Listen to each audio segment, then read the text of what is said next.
ये वास्तव में उत्तर प्रदेश के पशुधन के संरक्षण और संवर्धन का एक नए अध्याय की शुरुआत है। 520 मोबाइल वेटनरी वैन आज के बाद से उत्तर प्रदेश के विभिन्न जनपदों में जाकर के 1962 टोल फ्री नंबर पर कॉल करके इन सेवाओं को प्राप्त कर सकता है। अक्सर क्या होता था, हम लोग देखते थे इन चीजों को,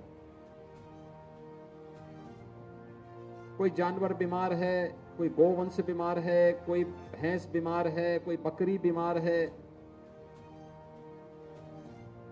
समय पे डॉक्टर नहीं पहुंच पाते थे, समय पे सूचना नहीं दे पाते थे। वेटनरी चिकित्सकों की कमी के कारण अक्सर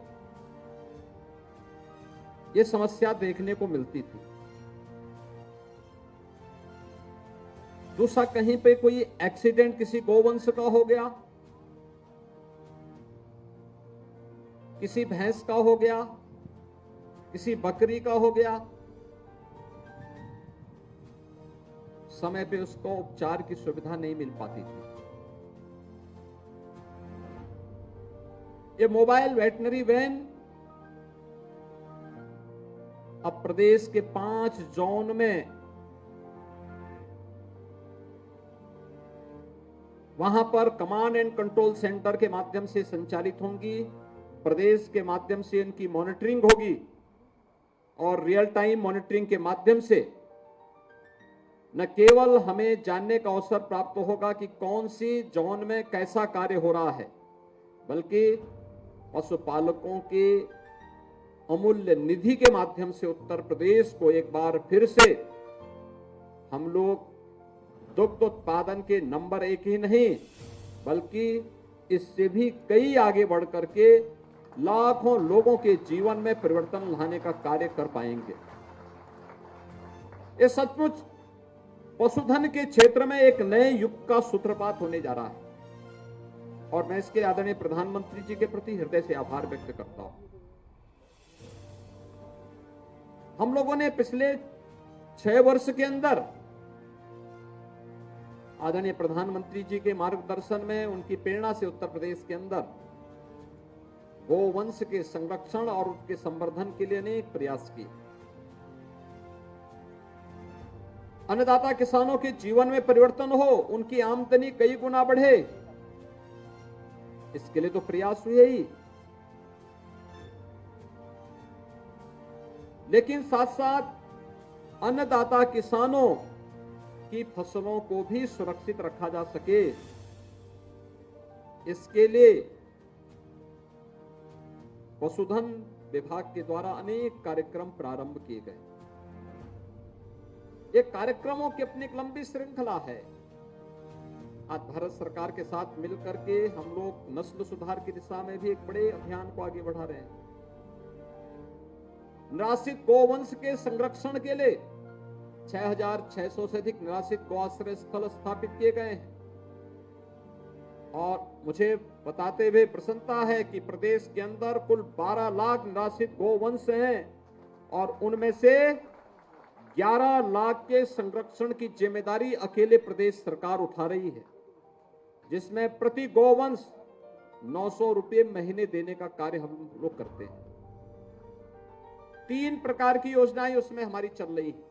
पहली योजना जो सरकार के द्वारा संचालित निराश्रित गो आश्रय स्थलों में, जहां पर लगभग 10 लाख के आसपास गोवंश को रख करके उनकी सेवा, उनकी सुरक्षा, उनके संरक्षण और उनके संवर्धन के लिए सरकार कार्य कर रही है। इसमें प्रदेश के हमारे वेटनरी डॉक्टर्स का, राजस्व विभाग के कार्मिकों का, जिला प्रशासन का, ग्राम पंचायतों का और नगर निकायों का भी एक बड़ा योगदान उसमें मिलता है।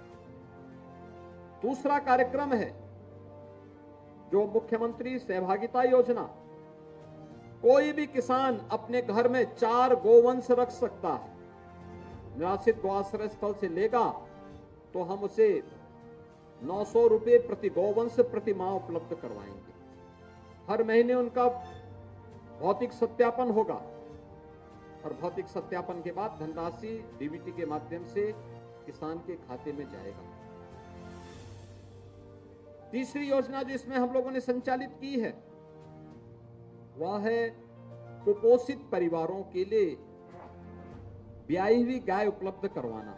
निराश्रित गो आश्रय स्थल से बड़े पैमाने पर कुपोषित बच्चे या माताएं जिन परिवारों में हैं उन्हें भी ये उपलब्ध करवाने का कार्य हुआ। कुल 11 लाख निराश्रित गोवंश को इस प्रकार से संरक्षण करने का कार्य राज्य सरकार के द्वारा चलाया गया। आदरणीय प्रधानमंत्री जी ने उत्तर प्रदेश के अंदर गोवर्धन योजना की शुरुआत भी करवाई। अब उसके माध्यम से उत्तर प्रदेश के अंदर गोवंश के द्वारा यानी जो गाय का गोबर है यह अतिरिक्त आमदनी का स्रोत किसानों को लिए बनेगा। बायोफ्यूल की यूनिट लग रही है यूपी के अंदर, वह अतिरिक्त आमदनी का स्रोत भी बनेगा और ये कार्यक्रम युद्ध स्तर पर चल रहे हैं। गाय के गोबर से आज उत्तर प्रदेश में कुछ जनपदों ने पेंट बनाने का काम भी किया है और हमारा प्रयास होना चाहिए कि इस पेंट को ब्रांडिंग करते हुए इसे हम सब्सिडी दें और इसको खूब हाईलाइट करें और प्रयास करें कि हर देव स्थलों पर अपने घरों की लिपाई पुताई पर इस पेंट का इस्तेमाल करें। राज्य सरकार इसको लेकर के एक नए कार्यक्रम को लेकर के आगे बढ़ेगी। और तीसरा जो कार्यक्रम हम लोग चल रहे हैं कि गंगा जी के तटवर्ती सभी जनपदों में लगभग हमारे 27 जनपद गंगा के तटवर्ती जनपद, इन जनपदों में प्राकृतिक खेती को बढ़ावा देने के लिए अब तक हम लोग प्राकृतिक खेती के लिए और साथ साथ यहां पर प्रदेश के अंदर हम लोगों ने इस प्रक्रिया को आगे बढ़ाने की दिशा में जो कदम बढ़ाए हैं, इसमें जैविक और प्राकृतिक खेती में अब तक हमारी लगभग 1.25 लाख हेक्टेयर भूमि में वर्तमान में कार्रवाई हमारी प्रारंभ हो चुकी है और हमारा प्रयास है कि इसमें बढ़ोतरी हो। इसमें बुंदेलखंड के 7 जनपदों को भी हम लोगों ने लिया है। एक देसी नस्ल की गाय, हमारा ये मानना है कि वह एक वर्ष में 30 एकड़ खेती के लिए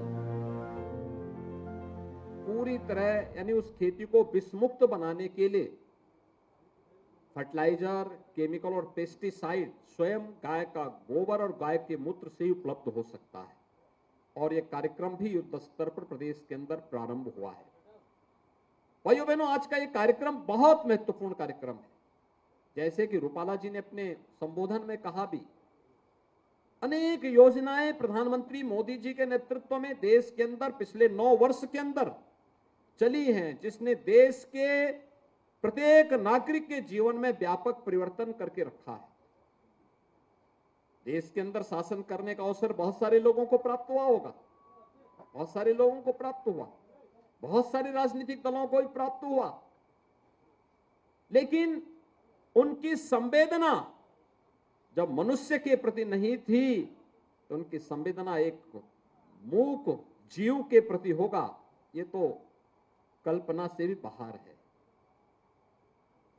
गांधी जी ने अपने जीवन में सदैव सत्य, अहिंसा और अस्तेय को स्थान दिया था।